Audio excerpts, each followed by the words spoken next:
ideia aqui é a gente falar um pouquinho mais voltado para a parte da psiquiatria, né? Da psiquiatria e da psiquiatria geriátrica, né? Que é a depressão no idoso e os desafios da psicogeriatria.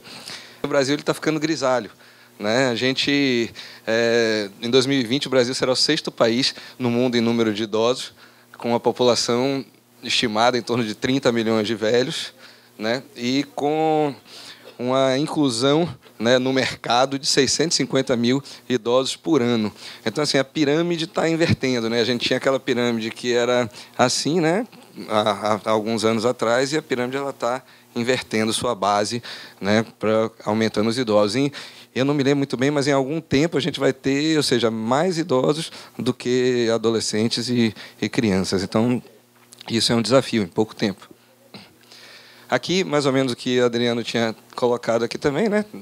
Ou seja, em 1950 a gente tinha 2,1 milhões de idosos e em 70 anos isso crescendo para 31,8 milhões. Então, um boom de idosos no Brasil. E isso, obviamente, tem consequências, né? Consequências na saúde pública, consequências na medicina e como a gente vai lidar com isso.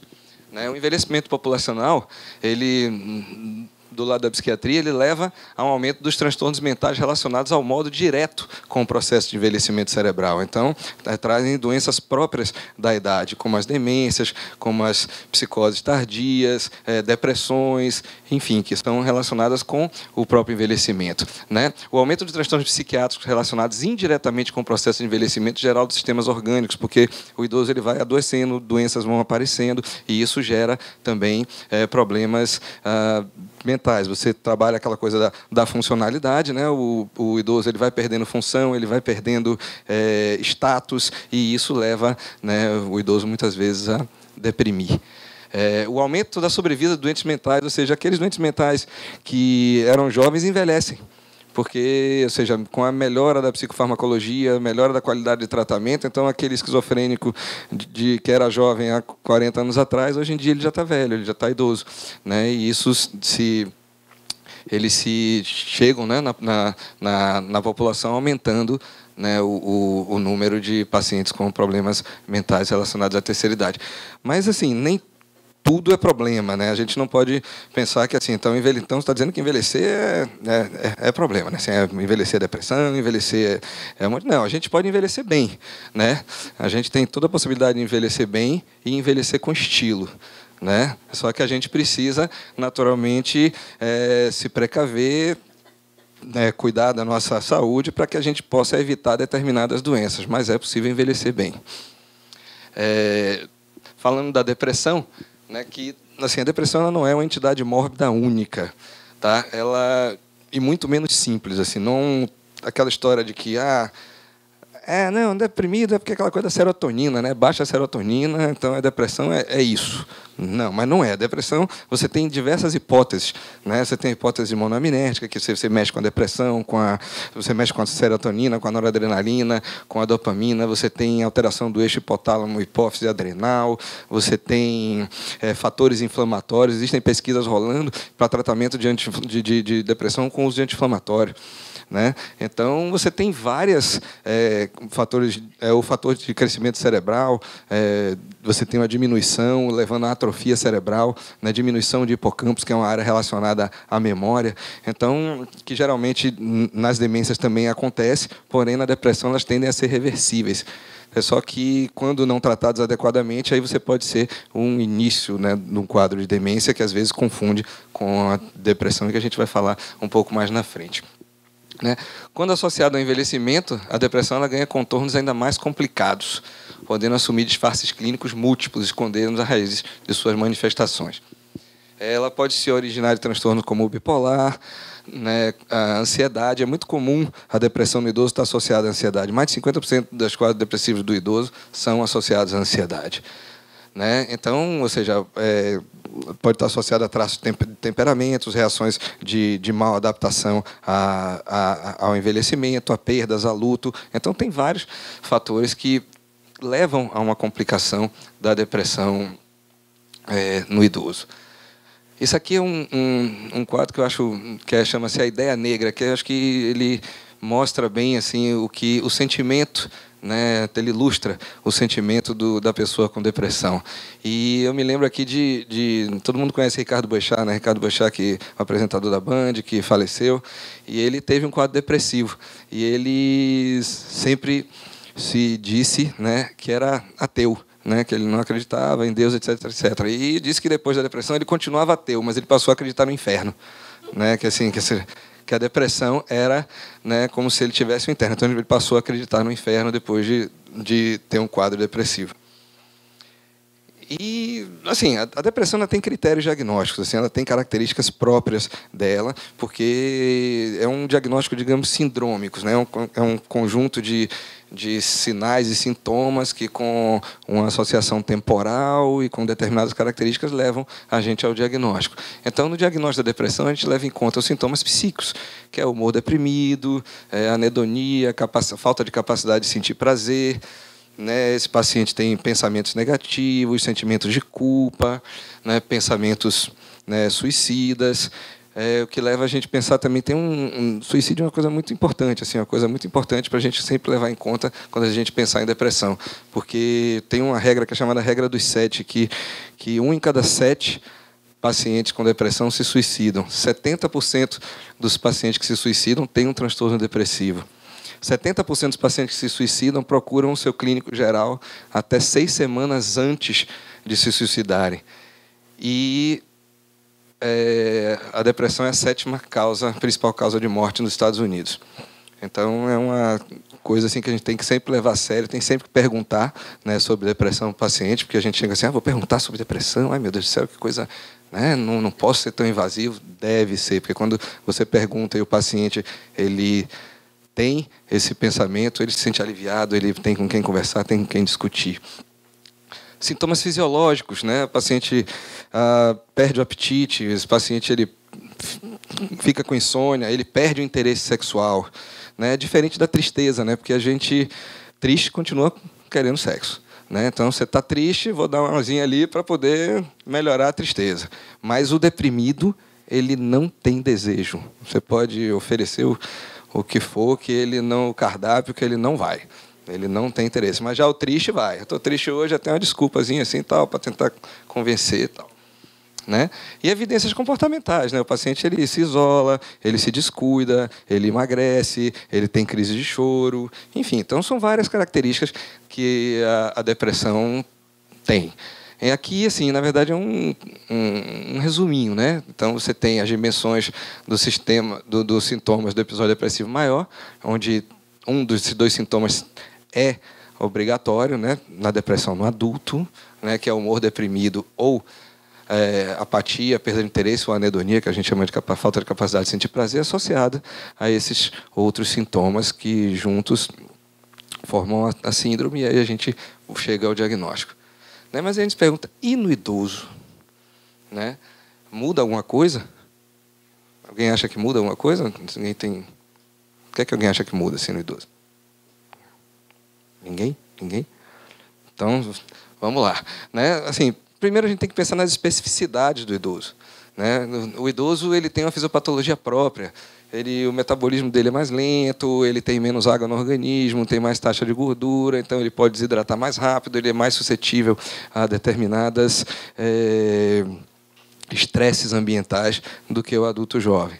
Né? Então, a mudança do funcionamento corporal, ele tem uma maior susceptibilidade a doenças mentais secundárias, a doenças físicas, então ele adoece. Isso eu já aprendi, né, vendo palestra de Adriano, que a gente pega o idoso, confusão, 80% é infecção urinária. Né? Então, pode ir, o idoso está ali, está bem, ficou confuso, pode ir certo, que 80% de chance de estar certo que é infecção urinária. Então, pequenas infecções, trato respiratório, urinárias, assim, alteram demais e tiram o idoso do prumo, coisa que com o adulto jovem ele não faz. Então, com a presença de doenças degenerativas, né, que são características do próprio envelhecimento, então a presença de demências, Então, por isso, há uma necessidade de você ser minucioso na avaliação, na anamnese, na história do paciente, procurar orientação com a família, às vezes, para poder pegar uma história mais que o idoso termina que não fala, né? A gente tem que ter mais atenção na parte clínica e neurológica, né? O psiquiatra também precisa ter uma noçãozinha ali, né, da parte clínica, da parte neurológica, para também não comer mosca, né? Muitas vezes é interessante o uso de escalas diagnósticas, fazer uma avaliação neuropsicológica. Maior risco de interação medicamentosa e efeitos colaterais, porque o idoso, em geral, é polimedicado, a gente vai ficando mais novo, e aí aparece uma pressãozinha alta, aparece uma diabetes tipo 2, enfim, aparece um problema no joelho, e aí daqui a pouco você está usando 4, 5, 6, 7 medicações, e aí a gente ainda aparece a danada da depressão, e a gente vai ter que tratar e ajustar, né, para não correr o risco de também, tentando tratar uma coisa, complicar a funcionalidade do idoso. E trabalhar a família também, que muitas vezes está desgastada ali, orientar, fazer uma orientação não só para o paciente, como também a família, e dar o suporte para a família no tratamento. E, assim, a depressão no idoso, né? Assim, ela apresenta essas características distintas. Então, a gente falou da depressão no adulto, né? No adulto jovem, que tem aquelas características que eu pontuei ali, mas o idoso ele tem algumas características distintas. São extremamente comuns as queixas cognitivas, né? Ele começa com queixa de esquecimento, né? Às vezes eles queixa de queixa somática, estou com agonia aqui, uma dor acolá, uma agonia na cabeça, ou então com dor, queixas dolorosas, dor aqui, dor acolá, idade, como o pessoal diz, que estou na idade do condor, né? Dor aqui, dor acolá. Então, assim, o idoso, muitas vezes, essas queixas mascaram e são, às vezes, os sintomas inaugurais e centrais da depressão, ao invés das queixas clássicas do adulto. Então, a gente tem que ficar, porque às vezes a gente não dá importância. Não, mas isso é coisa dele que tá velho mesmo, é reclamão, né, ranzinza. Mas não, o idoso não é para ser ranzinza, né? Então, muitas vezes, isso pode ser o prenúncio, os sintomas inaugurais de quadros depressivos. Os sintomas eles podem trazer prejuízos funcionais, que podem levar ao nível de total incapacidade para atender as necessidades e os cuidados básicos, além de piorar o funcionamento social, né? E esses pacientes também apresentam um risco aumentado de suicídio. Então, quer dizer que complica, né? Pois é. Né? O idoso, a depressão no idoso, ele tem outros contornos que a gente, se não olhar... Assim, é muito fácil chegar assim, uma pessoa jovem, 20 e tantos anos, deprimido, você, às vezes, não pede nem exame. Chega assim, não, toma aqui um antidepressivozinho, pá, tranquilo, né? Porque o risco de errar é muito pequeno, mas no idoso não dá para fazer isso, não. Você tem que fazer uma coisa muito mais abrangente para poder... enfim, para poder fazer um tratamento, um diagnóstico, um tratamento adequado. E aí aqui entra a psicogeriatria, né? Que não é geriatria, né? Também, né? Não compete com a geriatria. Na verdade, a psicogeriatria é a psiquiatria da terceira idade, ou gerontopsiquiatria, que é uma subespecialidade que ajuda a lidar com esses pacientes mais idosos. Então, é mais focada, né? Então, o profissional da psiquiatria é mais treinado para lidar com esse tipo de paciente, com as especificidades dele, e, com isso, fazer um tratamento mais adequado, observando os aspectos emocionais, mudanças cognitivas e associados ao envelhecimento. Um pouco da epidemiologia da depressão, né? Assim, em geral, ao longo da vida, os homens têm um percentual, né, uma taxa de depressão entre 7% e 12%, e as mulheres de 20% a 25%. As mulheres deprimem mais que os homens, em torno de 2 para 1. Pelo menos para isso a gente leva vantagem, né? A gente morre mais cedo, né, outras coisas, tem próstata para dar problema, mas a gente pelo menos deprime menos.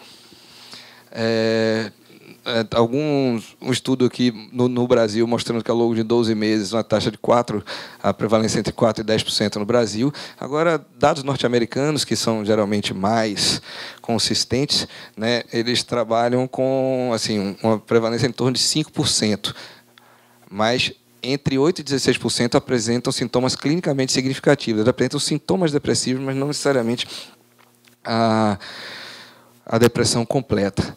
né? E a gente tem que ficar atento a isso aqui, da coisa da internação, né? Na atenção primária, encontra-se percentuais de 5 a 10% de idosos com depressão maior cursando com outras doenças. E após a hospitalização de cuidado intensivo, a taxa pode chegar a 37% a 40%. Então, é por isso que se luta tanto para não internar o idoso. Né? Não internar o idoso em um hospital clínico, porque quando ele entra no hospital clínico com algum problema, ele entra naquela seção do protocolo. Aí o protocolo é furar o idoso, é fazer um monte de exame, não sei o quê. E aí, como é idoso, a gente quer se precaver, e aí UTI nele. Aí na UTI ele vai ficar fechado num quartinho, sendo furado o dia inteiro, passado sonda, sem acesso, enfim, às vezes tem muitas UTIs que não tem janela, aí ele desorienta e, enfim, e deprime, e é por isso que os geriatras brigam para não tentar, para tentar não internar, o que é certo. Às vezes não tem jeito, mas quando se pode evitar, é o que se deve tentar fazer. E aqui as particularidades da depressão no idoso, né? O envelhecimento ele traz grandes desafios adaptativos, como eu falei, né? O luto, perdas afetivas, os amigos se afastam, falecem, né? Declínio do status, o sim se aposenta, o status social se perde, já não é tão chamado para determinados eventos, aparecem incapacidades funcionais, o cara que era skatista, andava de half-pipe para não consegue, né? Quem corria maratona tem que caminhar, e aí assim, a dificuldade... Oi? Tá nada. E aí eles, enfim, né, lidar com essas incapacidades funcionais que para muitas pessoas é muito difícil a aceitação. E essa dificuldade de aceitação pode ser, né, um risco para o paciente desenvolver o quadro depressivo. Então, a falta de tratamento, assim, outra coisa assim, é importante tratar adequadamente. A partir do momento do diagnóstico feito, o tratamento tem que ser feito de forma adequada, porque a falta de tratamento está associada a consequências negativas de curto e longo prazo, como maior prevalência de comorbidades médicas, porque esse paciente não se trata direito, ele está deprimido, ele não toma seus remédios direito, ele não se alimenta direito, ele não se cuida e ele adoece, além da depressão, de causas clínicas. Consequentemente, levando a maior mortalidade, obviamente com piora da qualidade de vida. Ele perde a produtividade, porque ele deixa de fazer aquelas coisas que ele já fazia, né? Pode cursar com comprometimento cognitivo, declínio funcional, que leva à alteração da estrutura cerebral, como eu falei, né? A depressão, o fator neurotrófico de crescimento do cérebro ele está diminuído, consequentemente as podas sinápticas elas não são feitas adequadamente e leva à involução de perda de massa cerebral, principalmente na parte de hipocampos, né? E fazendo com que o paciente tenha um comprometimento cognitivo às vezes importante, com esquecimentos que parecem, em muitos casos, muito similar à demência. E aumento do risco de suicídio. Enfim, como eu falei, o relato dos sintomas são diferentes dos adultos jovens, né? Às vezes privilegiando queixas cognitivas, somáticas, dores, ao invés das queixas clássicas de tristeza e falta de prazer, né? Os pacientes se queixam de tristeza, não se queixam de tristeza, mas sentem mais fadiga, dores, pouca energia, desânimo, falta de esperança, que para ele pode ser atribuída a causas físicas ou a própria velhice, né? Porque a gente também cria o mito de que o velho é isso mesmo, né? O velho fica lá, né, reclama, o negócio é ficar da cadeira para a TV e se queixando da vida, mas também não é isso. O velhinho que ele quer curtir, ele quer, né, a gente não quer só comida, né, quer bebida, diversão e arte, né. Eles experimentam mais sintomas melancólicos e disfunções psicomotoras. Mais da metade dos idosos apresenta o primeiro episódio tardiamente, então essa história de que, não, se eu nunca tive depressão na idade adulta, eu não vou ter depressão quando tiver mais velho. Mito total, não Bolsonaro, mito. Mas é porque assim, você pode desenvolver, né, o primeiro episódio tardio, e esses episódios geralmente estão associados a um maior déficit cognitivo e alteração da estrutura cerebral. E solidão. Né? Solidão é uma queixa muito comum. Né? E solidão é uma coisa subjetiva. Né? É uma queixa subjetiva, que é a discrepância entre os relacionamentos que ele tem e os relacionamentos que gostaria de ter. Então, assim, mas vê o filho toda semana, tá uma vez por semana faz não sei o quê, etc. Mas, na verdade, ele queria ver o filho todo dia, ele tinha a expectativa de estar, né, com os amigos, e isso é uma coisa que você tem que ser trabalhada com ele, do que fazer. E, muitas vezes, isso entra as equipes de terapia ocupacional, para poder, ou seja, estimular esse idoso, gerar coisas, né, para que ele possa estar fazendo, ocupando seu tempo e perdendo esse sentimento de solidão que é tão cruel e maléfico e que leva à retroalimentação dos quadros depressivos. Enfim, tem uma relação entre situações negativas na vida e depressão na velhice. Então, se você, né, teve muitos reveses, né, na sua vida, a tendência de você desenvolver quadros depressivos ele aumenta. Isso aqui é interessante. Abuso na infância, as pessoas que foram abusadas na infância têm um risco de desenvolvimento de transtorno do humor na fase adulta e na velhice. Tem um estudo que mostra isso, que foram pega essas pessoas que foram abusadas na infância e avaliadas, né, com grupos de controle. E foi feita também a avaliação genética. E aí é que a gente entra a epigenética. A gente acha que a gente tem o nosso genoma ali pronto, que isso é imutável, nosso DNA, mas não. Assim, determinadas causas estressantes levam a alteração gênica, levam a alteração de parte do nosso gene, e as alterações ainda podem ser transmitidas para gerações futuras. E é o que a gente chama de epigenética, né? A gente sai um pouco do Darwin e volta para o Lamarck, né? Aquela coisa da girafa se esticar demais o pescoço cresce. Então, isso o estudo genético tem voltado para isso. Então, esses abusos na infância podem levar a uma mudança genética e, consequentemente, a vulnerabilidade para esses pacientes desenvolverem problemas de humor. Pensamentos de morte, a gente precisa diferenciar os naturais dos patológicos, né? Assim, não, então, olha, vou me preparar, fazer eu tenho dinheiro, tenho filho, isso vai dar problema, então eu vou preparar minha patrimonial, vou deixar meu testamento, vou deixar tudo organizado, ok, né? Mas outra coisa, assim, eu já estou velho, já não presto mais para nada, né? Ou seja, se eu morrer vai ser melhor. Então, assim, esses pensamentos já são pensamentos que a gente tem que intervir, né? Aposentadoria é uma das causas para a perda de objetivo na vida. Então, aí vem a reforma da Previdência para a gente se aposentar mais tarde, e que, às vezes, é uma coisa boa. Porque assim, a gente sonha em se aposentar, quero me aposentar com 50 anos, aí você para assim e fala, caramba, e agora eu vou fazer o quê? Eu tenho uma rotina, Hein? Eu tenho uma rotina, e aí, ou seja, aí de repente eu estou lá, não tenho mais o que fazer, acordo, vou fazer o quê? Aí vai para o boteco, né? Começa a jogar dominó do boteco, daqui a pouco desenvolve um alcoolismo, daqui a pouco desenvolve um outro tipo de problema. Então, assim, buscar atividades após a aposentadoria é extremamente importante, se sentir produtivo, porque isso faz com que você se sinta melhor. Porque a coisa do sonho de aposentadoria e viver uma vida linda é para milionário, né? Assim, milionário, eu vou pegar meu jato, vou viajar para não sei aonde, aí meus amigos que não podem ir, eu pago para ir comigo, mas isso, enfim, né? Não é uma coisa que é o básico, né? A falta de suporte social adequado. A comorbidade de depressão com transtorno de ansiedade mostra que quase metade dos idosos com depressão maior preenche critério para ansiedade, que eu tinha falado anteriormente. Então, assim, é muito comum as duas patologias estarem juntas. E aqui, depressão e cognição, que é um ponto extremamente importante, que é uma das diferenças mais exuberantes na depressão do idoso, quando comparado à depressão no adulto. Né? O adulto ele tem a depressão, a cognição geralmente não está comprometida, mas o idoso às vezes compromete logo, e às vezes chega a quadro de comprometimento tal que parece um quadro demencial, que é descrito, inclusive, como pseudodemência. Né? E que a diferenciação é muitas vezes difícil. Às vezes o tratamento é que vai diferenciar. E o que faz, às vezes, a diferença é porque a depressão ela tende a regredir, melhorar, né, de forma significativa quando tratada esses quadros de memória, esse quadro cognitivo, né? Mas é uma possível comorbidade. Às vezes você começa com um quadro depressivo e isso já traz um comprometimento cognitivo leve que vai evoluir para um quadro demencial. Então as coisas podem estar andando juntas também.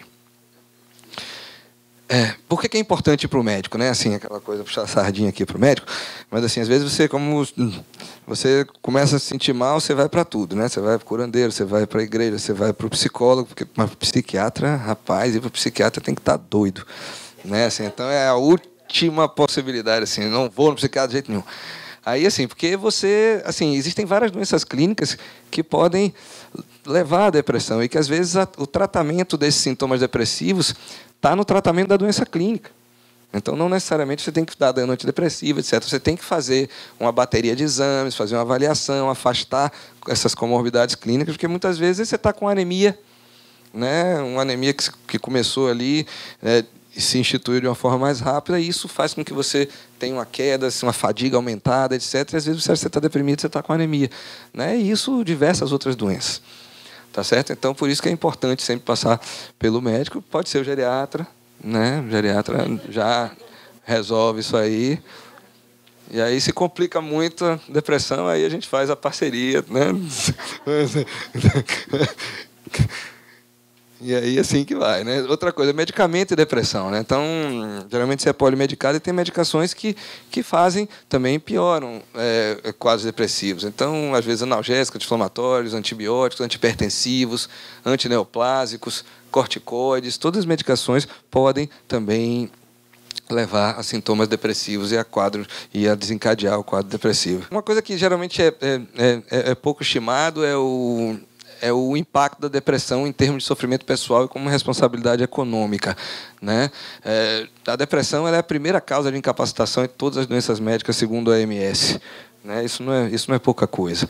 Né? E, assim, isso são dados da década de 90, né? Que os custos socioeconômicos com a depressão por ano nos Estados Unidos chegavam a 83 bilhões de dólares de custos diretos e indiretos com os quadros depressivos.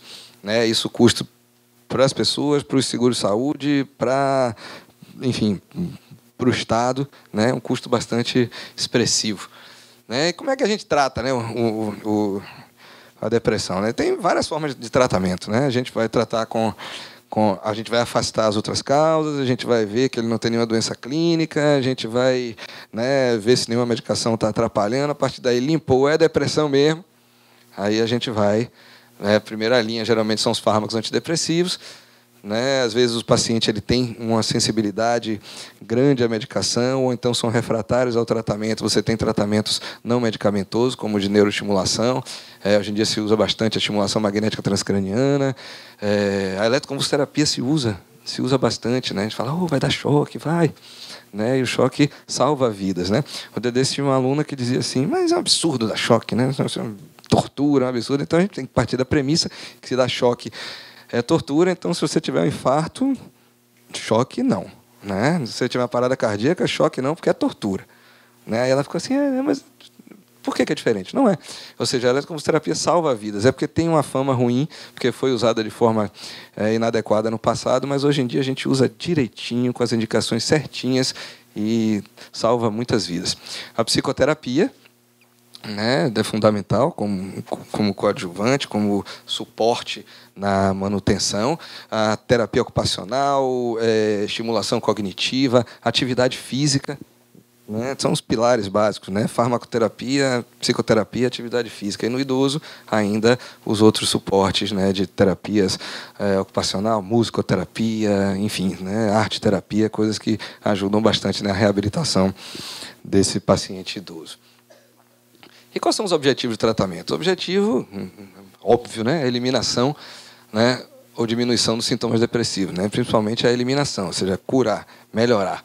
A redução do risco de recaída e recorrência, melhora da qualidade de vida, melhora do estado clínico geral e a diminuição da morbidade e mortalidade. Resumindo, o objetivo é deixar o paciente bem.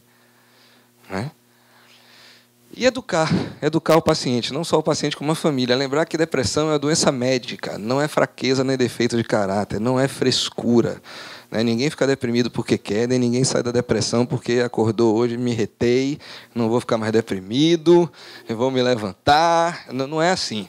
Outra coisa que também interessante é assim, a coisa motivacional. Né? Assim, mas... Adriano, você é um médico de sucesso, né? Um cara conhecido, tem uma clientela bacana, a cliente tem lá motivo para estar. Levanta, rapaz, força. Aí você fala assim, putz, é mesmo, eu tenho uma vida boa, como é que eu estou deprimido? Aí você cai mais ainda. Então, assim, você tem a certeza que você não presta, que você é ruim. Então, assim, essas coisas motivacionais, assim, levanta, o dia está lindo, Isso é péssimo para o paciente deprimido. Então, a gente tem que se mostrar próximo a ele, a gente tem que estar ao lado dele, a gente está caminhando junto com ele, não forçando ele, empurrando ele de uma forma que vai deixá-lo desconfortável, né? A recuperação é a regra, né, e não a exceção. Geralmente os pacientes reclamam assim: eu não quero ficar dependente de antidepressivo, tomar antidepressivo, não quero ficar dependente. Antidepressivo não dá dependência, né? O que faz com que às vezes você precise usar a medicação para a vida inteira é a doença, né? Do mesmo jeito que eventualmente você não é dependente porque o conceito de dependência faz com que você precise da droga, né? Você fica, né, tô na fissura, tô doidão, quero usar a droga, né? Você fica na fissura para usar, né, hipoglicemiante, para usar insulina, não fica, né? E você vai ter que tratar a vida inteira para usar antipertensivo, você não fica. Antidepressivo é a mesma coisa. E outra coisa, o paciente é teimoso também. Você fala assim: olha, você tem que tratar por um tempo, assim, você vai melhorar em torno de 30 dias, a gente faz previsões, né? Algo médio único, mas assim, com 30 dias você vai estar bom, mas você vai ter que tratar isso por um ano. Aí o paciente fala assim: trata, com um mês está bom, olha assim, vou ter que voltar no médico, pagar consulta, o remédio é caro, vou nada. E aí larga. E aí você já aumenta o risco. Aí você pega uma doença que em geral, que às vezes é curável, que você pode ser um primeiro episódio e não ter mais, e aí você, por deixar, você vai recair. E a gente sabe que na primeira recaída você tem 50% de chance de desenvolver a segunda, na segunda 70% de chance de desenvolver a terceira, na terceira 90 e poucos por cento de chance. Um abraço, a doença é crônica, tem que tratar a vida inteira. Então, por isso que o tratamento tem que ser feito por um tempo mais prolongado, para que exatamente previna a recorrência, porque o risco de recorrência é alto, né? Os pacientes familiares devem estar alerta para os sinais e sintomas precoces, não deixar a pessoa estar no chão, acabado, para poder levar no médico. Então, assim, tratou, está bem, aí de repente como é que é, a propaganda de sabonete ali e tal, começou a chorar, tá mais, sabe, aquele humor mais lábio, leva logo, sabe? Não espera o paciente piorar, porque é mais fácil de você conseguir recuperar a funcionalidade. E, assim, terminar falando assim, que o Adriano já estava falando, né, que também o objetivo é um envelhecimento bem-sucedido, né, a saúde cognitiva talvez como um ponto principal, né, a gente mantendo o desenvolvimento e preservação da estrutura cognitiva, que permite ao indivíduo manter seus propósitos e relações sociais, suas habilidades para viver com independência, recuperar a funcionalidade após a doença ou lesão e lidar com déficits funcionais residuais. Então, você estando bem cognitivamente, né, a tendência é que você consiga gerenciar mais suas limitações, etc. E, assim, malhar o cérebro é tão importante quanto malhar o corpo, né? Então, a gente tem que estar estimulando. Por isso que a estimulação cognitiva, assim, é bem interessante também no tratamento. Então, você está, né, engajado em atividades intelectuais, fazer, como é que chama? Puzzle, quebra-cabeça, né? Grupo de discussão, leitura, aprender a usar o computador, jogar a carta, enfim, né? Aprender a lidar com games, né? Fazer coisas de alta complexidade, às vezes voltar a estudar, né? Às vezes você está de bobeira, tem pessoas mais velhas que voltam para a faculdade, voltam a fazer um curso. Estou terminando. Né, que voltam a fazer um curso, né? Então, a atividade física é bem bacana. Assim, a atividade física está associada a uma melhora da qualidade de vida e uma melhora também dos quadros depressivos, principalmente as que estão associadas ao exercício cardiovascular. Não precisa ser triatleta, como eu falei, né? Você precisa caminhar. Né? Caminhar já é mais que suficiente. Você caminha 30 minutos por dia, todo dia de preferência, mas se for 4 vezes na semana já ajuda bastante. E tem coisas como jardinagem, dança e compromissos sociais, né? Você viajar, assim, tá em eventos culturais, socializar com amigos e família, enfim, né? Ter uma vida plena, né? Porque é isso que a gente quer, né? Porque não tem sentido a gente ficar se fechando. E o que a gente quer, como essa senhora, é uma vida plena. Essa aí mesmo estava saindo de Salvador, correndo para um show lá em Praia do Forte, né? Estava um pouco acima da velocidade, o cachorro ficou preocupado, mas é porque era para ver o show de Ivete. E aí ela não podia chegar atrasada. E a gente quer isso. A pessoa é o idoso dirigindo, o idoso, né, ativo. Né? E aqui só para mostrar, aqui para finalizar, o último, né, assim, o cérebro saudável e o cérebro adoecido, já por exemplo, com a doença de Alzheimer, né, mas que a gente vê uma diferença, né, na massa, no volume, e isso é irreversível. E essa área aqui de memória e linguagem na depressão, ela também reduz. É só que, em geral, pode ser reversível, mas se não tratado adequadamente, pelo tempo adequado, aí fica irreversível. Gente, muito obrigado. Eu queria agradecer e estamos à disposição.